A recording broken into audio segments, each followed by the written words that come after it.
Punjabi radio USA ਸੁਣ ਰਹੇ ਸਾਰੇ ਹੀ ਮਾਣਯੋਗ ਅਤੇ ਸਤਿਕਾਰਤ ਸਰੋਤਿਆਂ ਨੂੰ ਪੰਜਾਬੀ ਰੇਡੀਓ USA ਦੀ ਟੀਮ ਅਤੇ ਮੇਰੇ ਰਾਜ ਗੰਭੀਰ ਸਿੰਘ ਵੱਲੋਂ ਆਪ ਜੀ ਨੂੰ ਬਹੁਤ ਹੀ ਪਿਆਰ ਸਤਿਕਾਰ ਸਹਿਤ ਦੋਨੋਂ ਹੱਥ ਜੋੜ ਕੇ ਨਿੱਘੀ ਜਿਹੀ ਸਤਿ ਸ੍ਰੀ ਅਕਾਲ ਸਭ ਨੂੰ ਜੀ ਆਇਆਂ ਨੂੰ ਆਖਦੇ ਹਾਂ। ਸੋ ਪ੍ਰੋਗਰਾਮ ਖਬਰ ਤੇ ਨਜ਼ਰ ਦੇ ਵਿੱਚ ਆਪ ਸਭ ਦਾ ਨਿੱਘਾ ਸਵਾਗਤ ਹੈ। ਪ੍ਰੋਗਰਾਮ ਖਬਰ ਤੇ ਨਜ਼ਰ ਅੱਜ 6 ਮਾਰਚ ਦਿਨ ਐਤਵਾਰ ਦਾ ਦਿਨ ਸ਼ਾਮ ਦਾ ਪ੍ਰੋਗਰਾਮ ਤੁਹਾਡੇ ਲਈ ਪੇਸ਼ ਕਰਨ ਜਾ ਰਹੇ ਹਾਂ ਤੇ ਸਾਡੇ ਨਾਲ ਇਸ ਪ੍ਰੋਗਰਾਮ ਦੇ ਵਿੱਚ ਜਿਹੜੇ ਜੀ ਰੂਬਰੂ ਹੋਣਗੇ ਜੁੜਨਗੇ ਬਲਤੇਜ ਪੰਨੂ ਜੀ ਪਟਿਆਲਾ ਸਟੂਡੀਓਜ਼ ਤੋਂ। ਬਲਤੇਜ ਪੰਨੂ ਜੀ ਨਿੱਘੀ ਜੀ ਆਇਆਂ ਨੂੰ ਪਿਆਰ ਭਰੀ ਸਤਿ ਸ੍ਰੀ ਅਕਾਲ।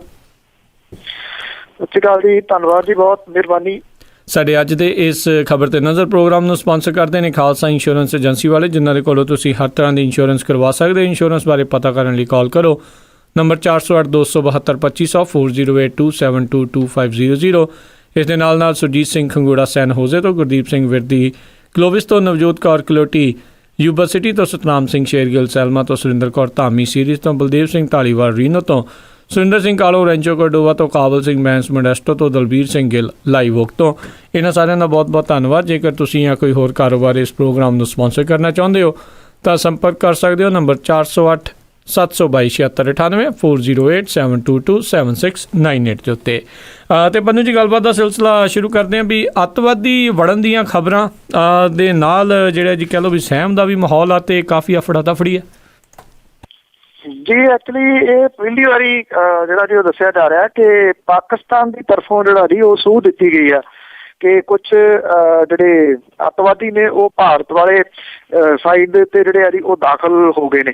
ਜੋ ਇਹ ਪਹਿਲਾਂ ਕਦੀ ਇਸ ਤਰ੍ਹਾਂ ਦੀ ਇਨਫੋਰਮੇਸ਼ਨ ਜਿਹੜੀ ਉਹ ਨਹੀਂ ਸੀ ਦਿੱਤੀ ਗਈ। ਔਰ ਜਿਹੜੇ ਕੌਮੀ ਸੁਰੱਖਿਆ ਸਲਾਹਕਾਰ ਨੇ ਪਾਕਿਸਤਾਨ ਦੇ, ਉਹਨਾਂ ਨੇ ਆਪਣੇ ਹਮਰੁਤਬਾ ਜਿਹੜੇ ਇੱਧਰ ਭਾਰਤ ਵਾਲੀ ਸਾਈਡ ਦੇ ਉੱਤੇ ਉਹਨਾਂ ਨੂੰ ਇਹ ਜਾਣਕਾਰੀ ਜਿਹੜੀ ਹੈ ਜੀ ਉਹ ਦਿੱਤੀ ਹੈ ਕਿ ਗੁਜਰਾਤ ਤੇ ਦਿੱਲੀ ਦੇ ਵਿੱਚ ਜਿਹੜੇ ਵੀ ਇਹ ਅੱਤਵਾਦੀ ਆ ਸਕਦੇ ਨੇ। ਸੋ ਉਹ ਤੋਂ ਬਾਅਦ ਇਸ ਵੇਲੇ ਇਹਨਾਂ ਦੋ ਥਾਵਾਂ ਦੇ ਉੱਤੇ ਜਿਹੜਾ ਜੀ ਕਾਫੀ ਚੈਕਿੰਗ ਵਗੈਰਾ ਜਿਹੜੀ ਹੈ ਜੀ ਉਹ ਕੀਤੀ ਜਾ ਰਹੀ ਹੈ।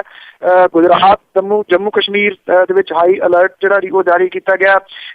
ਜਿਹੜੀ ਅੱਜ ਕਿਉਂਕਿ ਮਹਾ ਸ਼ਿਵਰਾਤਰੀ ਹੈ ਇਹਦੇ ਕਰਕੇ ਗੁਜਰਾਤ ਦੇ ਵਿੱਚ ਵੀ ਜਿਹੜੀ ਹੈ ਜੀ ਨੇੜਿਓਂ ਨਿਗਾਹ ਰੱਖੀ ਜਾ ਰਹੀ ਹੈ। ਦਿੱਲੀ ਦੇ ਵਿੱਚ ਇਹ ਆਖਿਆ ਗਿਆ ਜੀ ਸੂਚਨਾ ਦੇ ਵਿੱਚ ਕਿ ਜਿਹੜੇ ਭੀੜ ਭਾੜ ਵਾਲੀਆਂ ਜਗ੍ਹਾ ਨੇ ਉੱਥੇ ਇਹ ਅੱਤਵਾਦੀ ਜਿਹੜੇ ਜੀ ਉਹਨਾਂ ਭੀੜ ਭਾੜ ਵਾਲੀਆਂ ਜਗ੍ਹਾ ਜਿਹੜੀਆਂ ਨੇ ਉਹਨਾਂ ਨੂੰ ਨਿਸ਼ਾਨਾ ਬਣਾ ਸਕਦੇ ਨੇ।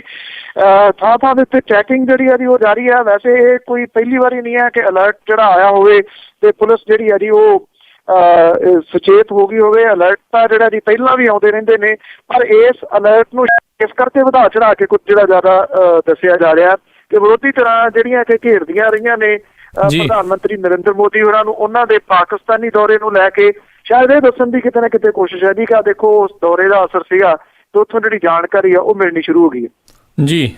ਅਤੇ ਨਾਲ ਕਈਆਂ ਦਾ ਇਹ ਵੀ ਕਹਿਣਾ ਹੈ ਵੀ ਜਿਹੜਾ ਇਸ ਟਾਈਮ ਕੋਈ ਘਨੱਈਆ ਵਾਲਾ ਕੋਈ ਜਾਟ ਅੰਦੋਲਨ ਵਾਲੀਆਂ ਜਿਹੜੀਆਂ ਗੱਲਾਂ ਨੂੰ ਉਹਨਾਂ ਨੂੰ ਵੀ ਕਿਤੇ ਨਾ ਕਿਤੇ ਸਾਈਡ 'ਤੇ ਕਰਨ ਦੀ ਵੀ ਇਹ ਕੰਮ ਹੋ ਸਕਦਾ।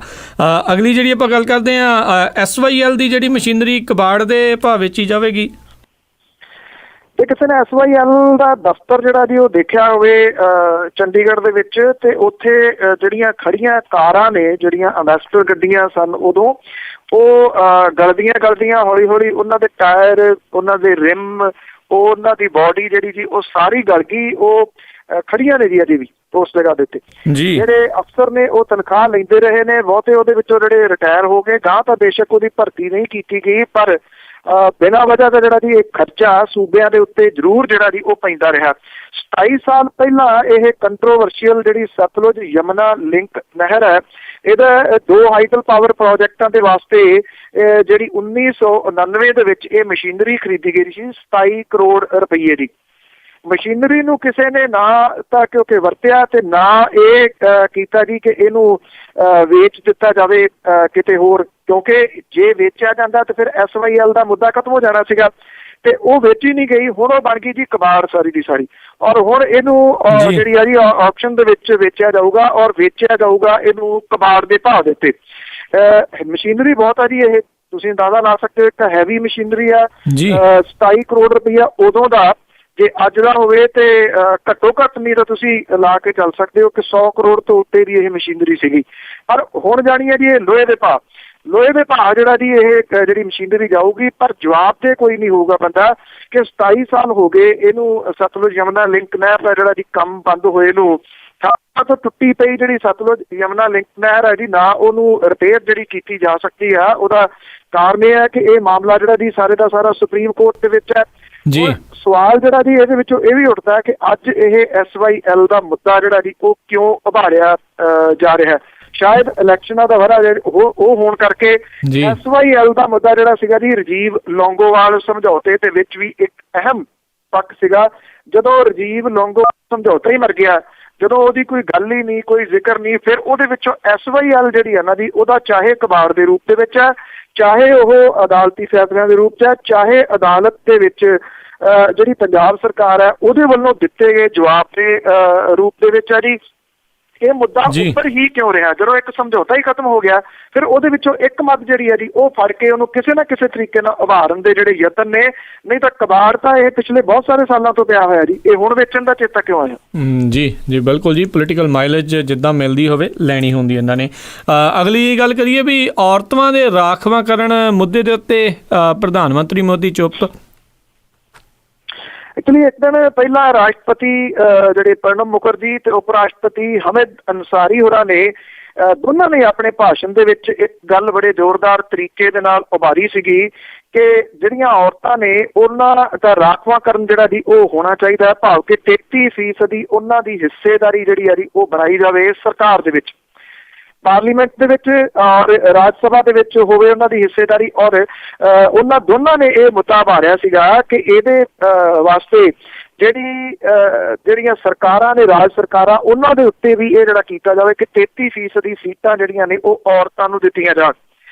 ਉਮੀਦ ਸੀਗੀ ਕਿ ਜਿਹੜਾ ਇਸ ਵੇਲੇ ਚੱਲ ਰਿਹਾ ਜੀ, ਜਿੰਨੇ ਸੰਸਦ ਮੈਂਬਰ ਨੇ ਜਾਂ ਫਿਰ ਵਿਧਾਨ ਸਭਾਵਾਂ ਦੇ ਮੈਂਬਰ ਨੇ ਔਰਤਾਂ ਦੇ, ਉਹਨਾਂ ਦਾ ਕੇਂਦਰੀ ਹਾਲ ਦੇ ਵਿੱਚ ਇੱਕ ਇਕੱਠ ਸੀਗਾ ਜਿਹਨੂੰ ਪ੍ਰਧਾਨ ਮੰਤਰੀ ਨਰਿੰਦਰ ਮੋਦੀ ਹੋਰਾਂ ਨੇ ਸੰਬੋਧਨ ਜਿਹੜਾ ਜੀ ਉਹ ਕੀਤਾ ਜੀ। ਗੱਲਾਂ ਉਹਨਾਂ ਨੇ ਬਹੁਤ ਕੀਤੀਆਂ ਜੀ ਉੱਥੇ, ਪਰ ਗੱਲਾਂ ਦਾ ਜਿਵੇਂ ਤੁਹਾਨੂੰ ਪਤਾ ਹੀ ਹੈ ਜੀ, ਗੱਲਾਂ ਦਾ ਖੱਟਿਆ ਹੀ ਖਾਂਦੇ ਨੇ ਉਹ।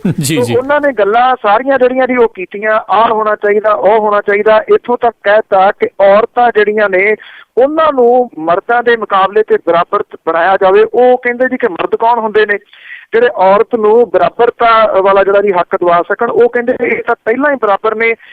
ਇੱਥੋਂ ਤੱਕ ਵੀ ਨਰਿੰਦਰ ਮੋਦੀ ਹੋਰਾਂ ਨੇ ਕਹਿਤਾ ਕਿ ਜਿਹਨੂੰ ਓਪਰਚੁਨਿਟੀ ਮਿਲੀ ਆ ਉਹਦਾ ਵੀ ਸਕਸੈਸ ਰੇਟ ਚੈੱਕ ਕਰਨਾ ਹੋਵੇ ਤਾਂ ਉਹ ਮਰਦਾਂ ਦੇ ਮੁਕਾਬਲੇ ਔਰਤ ਤਾਂ ਵੱਧ ਹੈ। ਜਿੱਥੇ ਜਿੱਥੇ ਓਪਰਚੁਨਿਟੀ ਮਿਲੀ ਆ ਉੱਥੇ ਔਰਤਾਂ ਜਿਹੜੀਆਂ ਨੇ ਉਹਨਾਂ ਨੇ ਤਰੱਕੀ ਕੀਤੀ ਆ, ਉਹਨਾਂ ਦੇ ਕਹਿਣ ਮੁਤਾਬਕ ਤਥਾ ਤਰੱਕੀ ਕੀਤੀ ਆ। ਪਰ ਜਿਹੜਾ ਅਹਿਮ ਮੁੱਦਾ ਸੀਗਾ 33% ਰਾਖਵੇਂ ਕਰਨ ਵਾਲਾ, ਉਹਨੂੰ ਗੋਲ-ਮੋਲ ਕਰਕੇ ਉਹ ਪਾਸੇ ਹੀ ਬਿਲਕੁਲ ਜਿਹੜਾ ਜੀ ਉਹਦੇ ਤੋਂ ਹੋ ਕੇ ਲੰਘ ਕੇ। ਉਂਝ ਵੈਸੇ ਇਹ ਬਿੱਲ ਜਿਹੜਾ ਜੀ ਇਹ ਪਾਰਲੀਮੈਂਟ ਦੇ ਵਿੱਚ ਪਿਆ ਪਿਛਲੇ ਬਹੁਤ ਸਾਰੇ ਸੈਸ਼ਨਾਂ ਦੇ ਦੌਰਾਨ, ਹੁਣ ਇਹਦੀ ਜਿਸ ਤਰੀਕੇ ਨਾਲ ਗੱਲ ਹੀ ਨਹੀਂ ਕੀਤੀ, ਲੱਗਦਾ ਨਹੀਂ ਕਿ ਇਹ ਜਿਹੜਾ ਬਿੱਲ ਆ ਜੀ ਆਊਗਾ ਤੇ ਇਹ ਪਾਸ ਹੋਊਗਾ। ਜੀ ਇਹ ਤਾਂ ਜੀ ਪਤਾ ਹੀ ਆ। ਅਗਲੀ ਜਿਹੜੀ ਆਪਾਂ ਗੱਲ ਕਰਦੇ ਹਾਂ ਵੀ ਬਲਜੀਤ ਸਿੰਘ ਦਾਦੂਵਾਲ ਰਿਹਾ ਜੀ, ਕਰੀਬ 4 ਮਹੀਨੇ ਜਿਹੜੇ ਨੇ ਜੀ ਉਹਨਾਂ ਨੂੰ ਜੇਲ੍ਹ ਦੇ ਵਿੱਚ ਰਹਿਣਾ ਪਿਆ। ਜਿਹੜਾ ਇਕੱਠ ਹੋਇਆ ਸੀਗਾ ਜੀ ਸਰਬੱਤ ਖਾਲਸਾ ਚੱਬੇ ਦੇ ਵਿੱਚ, ਉਦੋਂ ਬਾਅਦ ਉਹਨਾਂ ਨੂੰ ਜਿਹੜਾ ਸੀਗਾ ਜੀ ਗ੍ਰਿਫਤਾਰ ਕੀਤਾ ਗਿਆ ਸੀਗਾ। ਦੇਸ਼ ਧਰੋਹ ਦਾ ਕੇਸ ਉਹਨਾਂ ਦੇ ਉੱਤੇ ਪਾ ਦਿੱਤਾ ਗਿਆ ਸੀਗਾ। ਉਹਨਾਂ ਜਿਹੜੀ ਸੀਗੀ ਜ਼ਮਾਨਤ ਉਹਨਾਂ ਨੂੰ ਫਰਵਰੀ ਦੇ ਵਿੱਚ ਜਿਹੜੀ ਉਹ ਮਿਲ ਗਈ ਸੀਗੀ, 17 ਫਰਵਰੀ ਨੂੰ। ਪਰ ਜਦੋਂ ਜ਼ਮਾਨਤ ਹੋ ਗਈ ਤਾਂ ਉਹਨਾਂ ਨੂੰ ਹੋਰ ਕੇਸਾਂ ਦੇ ਵਿੱਚ ਜਿਹੜਾ ਸੀਗਾ ਜੀ ਉਹ ਗ੍ਰਿਫਤਾਰ ਕਰ ਲਿਆ ਗਿਆ ਸੀਗਾ। ਹੁਣ ਬਲਜੀਤ ਸਿੰਘ ਦਾਦੂਵਾਲ ਜਿਹੜੇ ਨਵੇਂ ਕੇਸਾਂ ਜਿਹੜਾ ਕੀਤਾ ਗਿਆ ਸੀ ਗ੍ਰਿਫਤਾਰ, ਉਹਨਾਂ ਦੇ ਵਿੱਚੋਂ ਵੀ ਉਹਨਾਂ ਨੂੰ ਜਿਹੜੀ ਆ ਉਹ ਜ਼ਮਾਨਤ ਮਿਲ ਗਈ ਆ। 4 ਮਹੀਨੇ ਤੋਂ ਬਾਅਦ ਜਿਹੜਾ ਜੀ ਉਹਨਾਂ ਦੀ ਰਿਹਾਈ ਜਿਹੜੀ ਆ ਉਹ ਹੋ ਸਕੀ ਆ ਜੇਲ੍ਹ ਦੇ ਵਿੱਚੋਂ।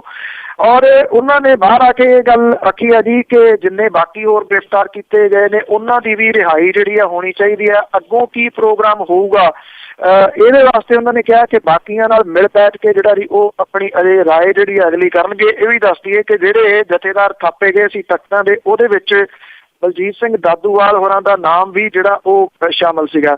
ਇੱਕ ਸਵਾਲ ਜਿਹੜਾ ਨਾ ਜੀ ਇਸ ਮਾਮਲੇ ਦੇ ਵਿੱਚ ਵੱਡਾ ਜਿਹੜਾ ਉਹ ਉੱਠਦਾ ਹੈ ਕਿ ਜਿਹੜੇ ਪੰਥਕ ਧਿਰਾਂ ਖਾਸ ਤੌਰ ਦੇ ਉੱਤੇ ਸਿਮਰਨਜੀਤ ਸਿੰਘ ਮਾਨ ਹੋਰਾਂ ਦੇ ਬਾਰੇ ਦੇ ਵਿੱਚ ਇਹ ਜਿਹੜਾ ਜ਼ਰੂਰ ਉੱਠਦਾ ਹੈ ਕਿ ਉਹਨਾਂ ਨੇ ਇਹਨਾਂ ਦੀ ਰਿਹਾਈ ਦੇ ਵਾਸਤੇ ਜਿੰਨੇ ਯਤਨ ਕਰਨੇ ਚਾਹੀਦੇ ਸੀ ਉਹ ਕਿਉਂ ਨਹੀਂ ਕੀਤੇ। ਬੜੇ ਠੰਡੇ ਦੇ ਯਤਨ ਜਿਹੜੇ ਉਹਨਾਂ ਨੇ ਕੀਤੇ। ਔਰ ਇੱਕ ਸਵਾਲ ਇਹ ਵੀ ਪਿਛਲੇ ਦਿਨਾਂ ਦੇ ਵਿੱਚ ਉੱਠਿਆ ਸੀਗਾ ਕਿ ਜਿੰਨੀ ਜ਼ੋਰਦਾਰ ਤਰੀਕੇ ਨਾਲ ਉਹ ਮੰਗ ਜਿਹੜੀ ਕਰਦੇ ਨੇ ਖਾਲਿਸਤਾਨ ਦੀ, ਉਹਨਾਂ ਨੂੰ ਤਾਂ ਕੁਛ ਨਹੀਂ ਹੁੰਦਾ। ਜਿਹੜੇ ਨਾਲ ਦੇ ਸੀਗੇ ਉਹ ਸਾਰੇ ਫੜ ਕੇ ਅੰਦਰ ਜ਼ਰੂਰ ਦਿੱਤੇ ਰਹੇ ਨੇ ਪਿਛਲੇ ਸਮੇਂ ਦੇ ਦੌਰਾਨ, ਤਕਰੀਬਨ 3-4 ਮਹੀਨੇ ਤੋਂ। ਜੀ ਅਗਲੀ ਜੇ ਆਪਾਂ ਗੱਲ ਕਰੀਏ, ਕੱਲ ਵੀ ਆਪਾਂ ਗੱਲ ਕੀਤੀ ਸੀ ਵੀ ਜਿਹੜੇ ਮੁਲਾਜ਼ਮ ਕੁਛ ਆ ਉਹਨਾਂ ਨੇ ਆਮ ਆਦਮੀ ਪਾਰਟੀ ਜੁਆਇਨ ਕਰ ਲਈ ਸੀ, ਤੇ ਬਹੁਤ ਸਾਰੀਆਂ ਹੋਰ ਵੀ ਮੁਲਾਜ਼ਮ ਜਥੇਬੰਦੀਆਂ ਤੇ ਖੱਬੇ ਪੱਖੀ ਜਿਹੜੀਆਂ ਜਥੇਬੰਦੀਆਂ ਜਾਂ ਲੋਕ ਨੇ ਉਹ ਆਮ ਆਦਮੀ ਪਾਰਟੀ ਵੱਲ ਨੂੰ ਉਹਨਾਂ ਦਾ ਝੁਕਾਅ ਵੱਧ ਰਿਹਾ।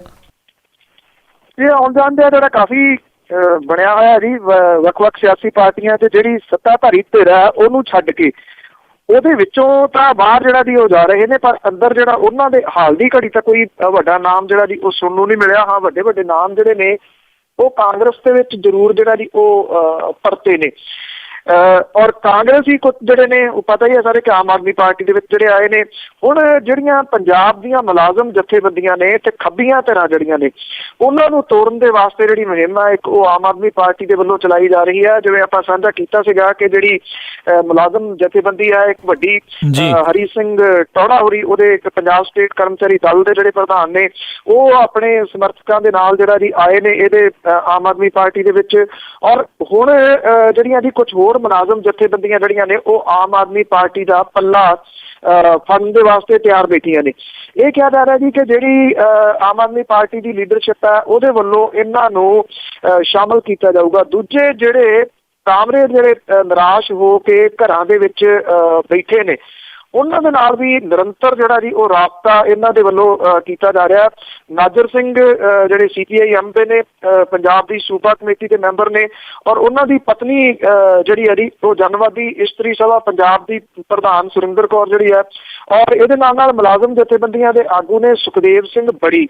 ਇਹ ਸਾਰੇ ਦੇ ਸਾਰੇ ਜਿਹੜੇ ਜੀ ਆਮ ਆਦਮੀ ਪਾਰਟੀ ਦੇ ਵੱਲ ਜਿਹੜਾ ਉਹ ਜਾ ਰਹੇ ਨੇ ਔਰ ਉਹਦਾ ਹੱਥ ਜਿਹੜਾ ਜੀ ਉਹ ਫੜ ਰਹੇ ਨੇ। ਜਿਹੜੀਆਂ ਮੁਲਾਜ਼ਮ ਜਥੇਬੰਦੀਆਂ ਨੇ ਇਹਨਾਂ ਦਾ ਕਿੰਨਾ ਕੁ ਵੋਟਾਂ ਦੇ ਉੱਤੇ ਜਿਹੜਾ ਜੀ ਉਹ ਪ੍ਰਭਾਵ ਹੋਊਗਾ, ਇਹਦੇ ਵਾਸਤੇ ਇੰਨਾ ਜ਼ਰੂਰ ਹੈ ਜੀ ਕਿ ਕਈ ਕਿਸਮ ਦੀ ਬਹਿਸ ਜਿਹੜੀ ਉਹ ਛਿੜਦੀ ਰਹਿੰਦੀ ਆ। ਪਰ ਜਿਹੜੇ ਕੁਝ ਸੂਤਰ ਨੇ ਉਹ ਵੀ ਦੱਸਦੇ ਨੇ ਕਿਉਂਕਿ ਪਰਿਵਾਰ ਜਿਹੜੇ ਨੇ ਮੁਲਾਜ਼ਮ ਜਥੇਬੰਦੀਆਂ ਦੇ ਉਹ ਪੂਰੇ ਦੇ ਪੂਰੇ ਕਿਸਮ ਦੇ ਨਾਲ ਆ ਜਾਂਦੇ ਨੇ, ਜਿਹੜਾ ਇੱਕ ਵਿਅਕਤੀ ਜਿਹੜਾ ਉਹ ਆ ਜਾਂਦਾ।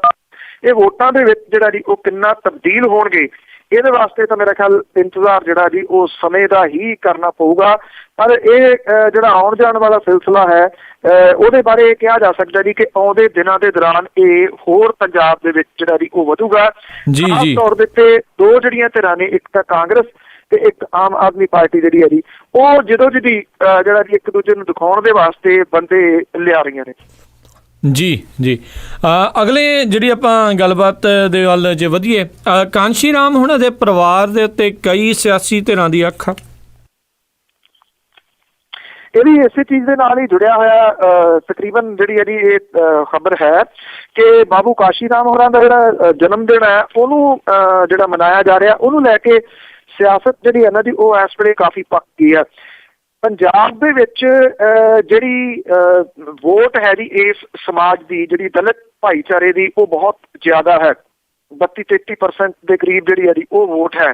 ਬਹੁਜਨ ਸਮਾਜ ਪਾਰਟੀ ਦਾ ਜਨਮ ਜਿਹੜਾ ਜੀ ਉਹ ਪੰਜਾਬ 'ਚ ਹੋਇਆ ਸੀ। ਬਾਬੂ ਕਾਸ਼ੀ ਰਾਮ ਹੋਰੀ ਉਹਦੇ ਜਨਮਦਾਤਾ ਸਨ ਇਸ ਪਾਰਟੀ ਦੇ। ਉਹਨਾਂ ਨੇ ਬੜੀ ਮਿਹਨਤ ਦੇ ਨਾਲ ਇਸ ਪਾਰਟੀ ਨੂੰ ਪੈਰਾਂ ਸਿਰ ਖੜਿਆ ਕੀਤਾ। ਜਦੋਂ ਬਾਬੂ ਕਾਸ਼ੀ ਰਾਮ ਹੋਰੀ ਬਿਮਾਰ ਹੋ ਗਏ, ਇਹਦੇ ਉੱਤੇ ਬੀਬੀ ਮਾਇਆਵਤੀ ਦਾ ਕਬਜ਼ਾ ਜਿਹੜਾ ਸੀਗਾ ਹੋ ਗਿਆ। ਉਹਦੇ ਪਰਿਵਾਰ ਨੇ ਬੜੇ ਸਾਰੇ ਦੋਸ਼ ਜਿਹੜੇ ਸਨ ਉਹ ਬੀਬੀ ਮਾਇਆਵਤੀ ਦੇ ਉੱਤੇ ਉਹਨਾਂ ਦੀ ਬਿਮਾਰੀ ਦੇ ਦੌਰਾਨ ਲਾਏ। ਬਾਰ-ਬਾਰ ਉਹਨਾਂ ਨੂੰ ਮਿਲਣ ਦਾ ਯਤਨ ਕਰਦੇ ਰਹੇ ਉਹਨਾਂ ਦੇ ਪਰਿਵਾਰ ਦੇ ਮੈਂਬਰ, ਉਹਨਾਂ ਦੇ ਪਰਿਵਾਰ ਦੇ ਮੈਂਬਰਾਂ ਨੂੰ ਮਿਲ ਨਹੀਂ ਦਿੱਤਾ ਗਿਆ।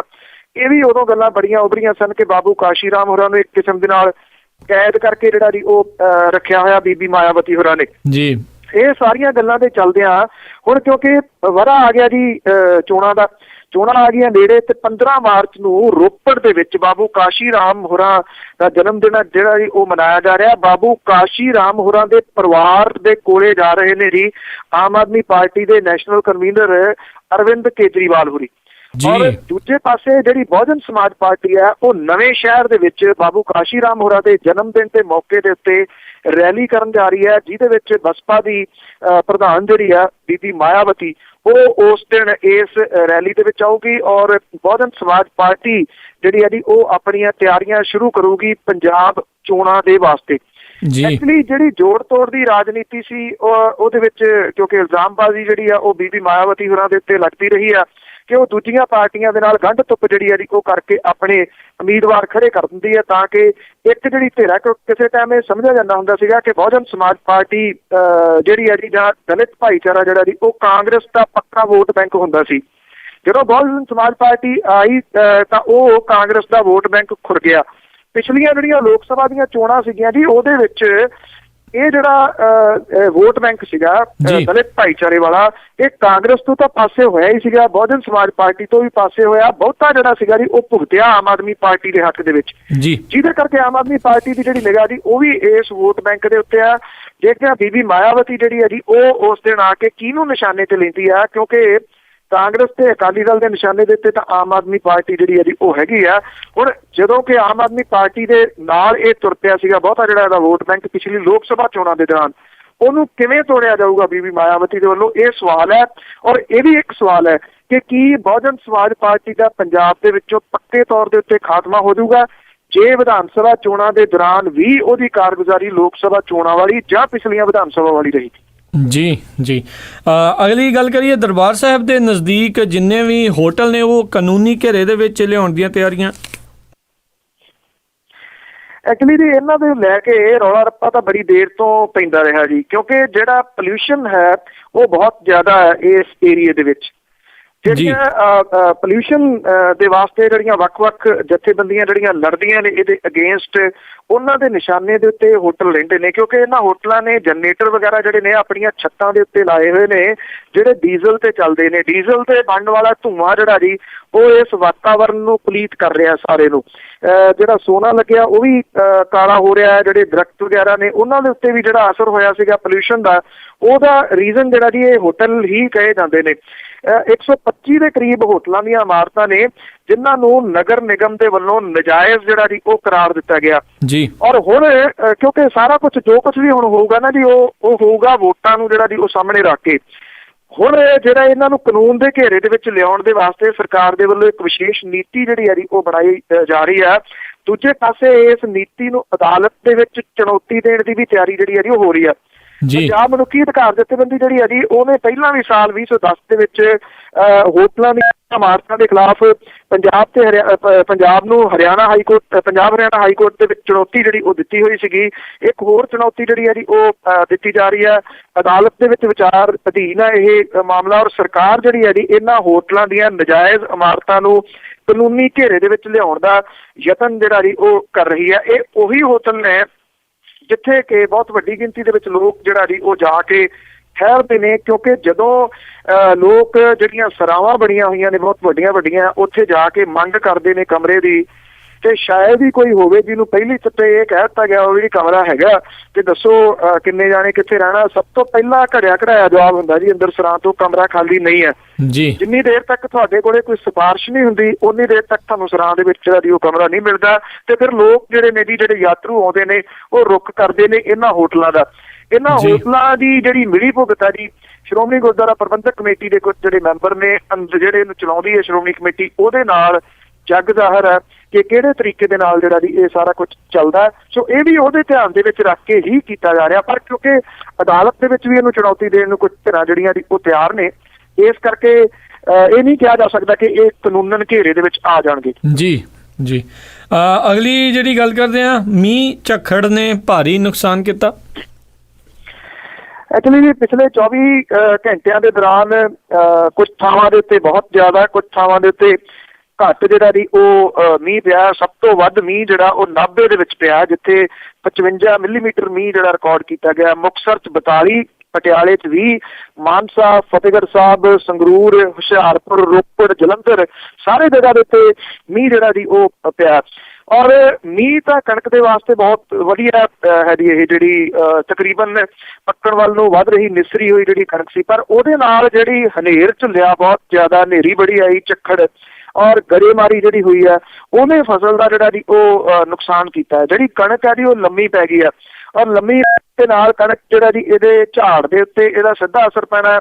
ਇਹ ਲੰਮੀ ਪਈ ਜਿਹੜੀ ਕਣਕ ਹੈ ਜੀ ਇਹ ਕੱਟੀ ਨਹੀਂ ਜਾ ਸਕਣੀ ਕੰਬਾਈਨਾਂ ਦੇ ਨਾਲ, ਹੱਥਾਂ ਦੇ ਨਾਲ ਜਿਹੜੀ ਹੈ ਜੀ ਉਹ ਵੱਢਣੀ ਪਊਗੀ। ਇਹਨੂੰ ਬੇਮੌਸਮਾ ਮੀਂਹ ਤਾਂ ਨਹੀਂ ਕਿਹਾ ਜਾ ਸਕਦਾ ਅਜੇ, ਪਰ ਇੰਨਾ ਜ਼ਰੂਰ ਹੈ ਜੀ ਜਿਹੜਾ ਝੱਖੜ ਤੇ ਗੜੇ ਪਏ ਨੇ ਉਹਨੇ ਕਿਸਾਨ ਜਿਹੜੇ ਨੇ ਜੀ ਉਹਨਾਂ ਦੇ ਚਿਹਰਿਆਂ ਦੇ ਉੱਤੇ ਜਿਹੜੀਆਂ ਫਿਕਰਮੰਦੀ ਦੀਆਂ ਲਕੀਰਾਂ ਨੇ ਉਹ ਹੋਰ ਵਧਾ ਦਿੱਤੀਆਂ ਨੇ। ਪਹਿਲਾਂ ਹੀ ਖੁਦਕੁਸ਼ੀਆਂ ਦੇ ਰਾਹ ਜਿਹੜੇ ਪਏ ਹੋਏ ਕਿਸਾਨ ਨੇ ਉਹਨਾਂ ਦੇ ਵਾਸਤੇ ਤੁਸੀਂ ਕਹ ਲਓ ਝੱਖੜ ਤੇ ਜਿਹੜੇ ਗੜੇ ਨੇ ਉਹ ਕਹਿਰ ਬਣ ਕੇ ਟੁੱਟੇ ਨੇ। ਖਾਸ ਤੌਰ ਦੇ ਉੱਤੇ ਮਾਲਵਾ ਬੈਲਟ ਦੇ ਵਿੱਚ ਜਿਹੜਾ ਦੀ ਉਹ ਨੁਕਸਾਨ ਜ਼ਿਆਦਾ ਹੋਇਆ। ਜੀ ਜੀ ਤਾਂ ਬਹੁਤ ਬਹੁਤ ਧੰਨਵਾਦ ਬਲਤੇਜ ਪੰਨੂ ਜੀ, ਇਹਨਾਂ ਖਬਰਾਂ ਬਾਰੇ ਤੁਸੀਂ ਸਾਨੂੰ ਜਾਣਕਾਰੀਆਂ ਦਿੱਤੀਆਂ। ਤੇ ਜਾਣ ਤੋਂ ਪਹਿਲਾਂ ਅੱਜਨਾਮਾ ਤੇ ਗਲੀ ਗਲੀ ਵਿੱਚ ਖਲੀ ਦੀ ਗੱਲ ਹੁੰਦੀ, ਪਹਿਲਾਂ ਕੁੱਟ ਖਾਧੀ ਫੇਰ ਕੁੱਟਿਆਈ। ਜੀ ਗਲੀ ਗਲੀ ਵਿੱਚ ਖਲੀ ਦੀ ਗੱਲ ਹੁੰਦੀ, ਪਹਿਲਾਂ ਕੁੱਟ ਖਾਧੀ ਫੇਰ ਕੁੱਟਿਆਈ। ਮੰਜੀ ਉੱਪਰ ਤਾਂ ਕੱਟੇ ਸੀ ਦਿਨ ਗਿਣਵੇਂ, ਖਲੀ ਠੀਕ ਹੋ ਕੇ ਫਿਰ ਤੋਂ ਜੁਟਿਆਈ। ਜੀ ਕੋਈ ਕਹਿੰਦਾ ਸਟੀਲ ਹੰਕਾਰਿਆ ਸੀ, ਜਦੋਂ ਗਿਆ ਘਮੰਡ ਹੁਣ ਪੁੱਟਿਆਈ। ਕੋਈ ਆਖਦਾ ਸਾਰੀ ਇਹ ਅਦਾਕਾਰੀ ਵਾਂਗ ਐਕਟਰਾਂ ਦੇ ਮੇਲਾ ਲੁੱਟਿਆਈ। ਜੀ ਲੱਗੇ ਗੱਲ ਤਾਂ ਐਕਟਿੰਗ ਦੀ ਠੀਕ, ਬੇਸ਼ੱਕ ਫਰਕ ਕੋਈ ਨਹੀਂ ਪੈਣ ਪਵਾਉਣ ਵਾਲਾ। ਲੱਗੇ ਗੱਲ ਤਾਂ ਐਕਟਿੰਗ ਦੀ ਠੀਕ, ਬੇਸ਼ੱਕ ਫਰਕ ਕੋਈ ਨਹੀਂ ਪੈਣ ਪਵਾਉਣ ਵਾਲਾ। ਰੌਣਕ ਮੇਲਾ ਦੇ ਲੋਕ ਕੁਝ ਭਾਲਦੇ ਸੀ, ਮੌਕਾ ਛੇਤੀ ਇਹ ਫੇਰ ਨਹੀਂ ਆਉਣ ਵਾਲਾ। ਜੀ ਜੀ ਬਹੁਤ ਬਹੁਤ ਧੰਨਵਾਦ ਬਲਤੇਜ ਪੰਨੂ ਜੀ, ਤੁਸੀਂ ਇਹਨਾਂ ਖਬਰਾਂ ਦੇ ਬਾਰੇ ਸਾਨੂੰ ਇਹ ਜਾਣਕਾਰੀ ਦਿੱਤੀ। ਅਗਲੇ ਬੁਲਟਨ ਤੱਕ ਲਈ ਤੁਹਾਡਾ ਬਹੁਤ ਬਹੁਤ ਧੰਨਵਾਦ, ਮਿਹਰਬਾਨੀ, ਸਤਿ ਸ਼੍ਰੀ ਅਕਾਲ। ਥੈਂਕ ਯੂ ਜੀ, ਧੰਨਵਾਦ ਜੀ, ਸਤਿ ਸ਼੍ਰੀ ਅਕਾਲ। ਤੇ ਸਰੋਤਿਓ, ਇੱਥੇ ਹੀ ਸਾਡਾ ਅੱਜ ਦਾ ਇਹ ਪ੍ਰੋਗਰਾਮ ਆ ਉਹ ਹੁਣ ਸਮਾਪਤ ਹੁੰਦਾ ਹੈ। ਹੁਣ ਮੈਨੂੰ ਰਾਜਕਰਨਵੀਰ ਸਿੰਘ ਨੂੰ ਵੀ ਇਜਾਜ਼ਤ ਦਿਓ। ਮੇਰੇ ਵੱਲੋਂ ਵੀ ਆਪ ਸਭ ਨੂੰ ਬਹੁਤ ਪਿਆਰ ਸਤਿਕਾਰ ਸਹਿਤ ਦੋਨੋਂ ਅੱਜ ਜੋੜ ਕੇ ਨਿੱਘੀ ਜਿਹੀ ਸਤਿ ਸ਼੍ਰੀ ਅਕਾਲ। ਜਿਉਂਦੇ ਵਸਦੇ ਰਹੋ, ਹੱਸਦੇ ਖੇਲਦੇ ਰਹੋ ਤੇ ਸੁਣਦੇ ਰਹੋ ਪੰਜਾਬੀ ਰੇਡੀਓ USA।